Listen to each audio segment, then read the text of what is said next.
Hey guys, what's up? It's me, Justin, and today we're talking about how you can start your manga collection in the big 2-5. Oh! Good thumbnail. So, you want to start a manga collection. Maybe an anime you're passionate about just ended and you want to know what happens next, or a friend does it. I say you should go for it. I've had fun with it for the past year and a half, and I have some tips and tricks that I think might help you to start your collection.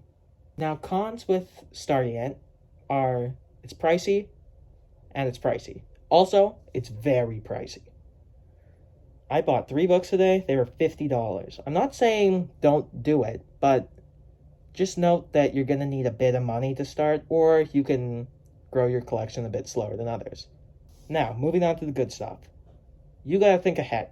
I bought this shelf maybe after I had 3 series complete, and I'm already out of space. Places like IKEA and Walmart are some really good options if you don't have much money to work with. Now we should figure out what type of manga you want to collect. If you like romance, if you like action, if you like comedy, manga really has it all.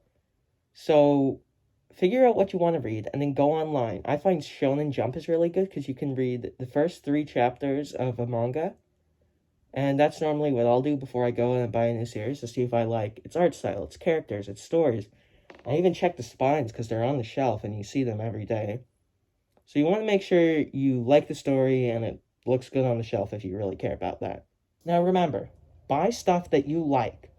Don't buy stuff for the sake of buying it. Because remember, this is physical books that you're probably going to want to read more than once, so they're not just sitting there your entire life.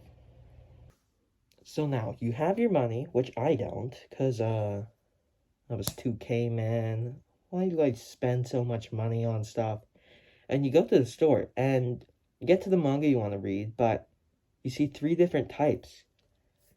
First off, you're going to see single. So these are about 1 volume, 200 pages, kind of like what people normally collect with. They're about $12 USD and 16 Canadian, I think. You'll also maybe see an omnibus, which is pretty cheap. It's 3 volumes for $26 or $22. And you'll get really thin paper that kind of bleeds through. But if you just want to catch up with the story of something, I suggest these. And then you got a deluxe edition.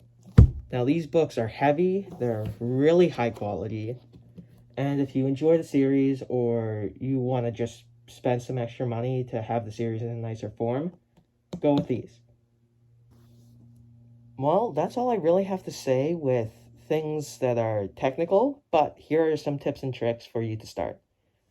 Don't buy lots and lots of volumes at once. I find I bought all of Demon Slayer super quick, and I kind of burned out of reading manga, so don't buy too many volumes at once, because you will forget to read some of them. I find that happens with me and a lot of other people I know who collect manga. Another thing is, if you need any recommendations, feel free to ask me in the comments. Like, for starters, I would suggest Jujutsu Kaisen, Demon Slayer, maybe even Chainsaw Man. Those are all really good starting mangas, some of the ones I first started with, and that's really all I have to say. So, like, subscribe, and I'll see you in the next one. Dude, please like and subscribe, I need it.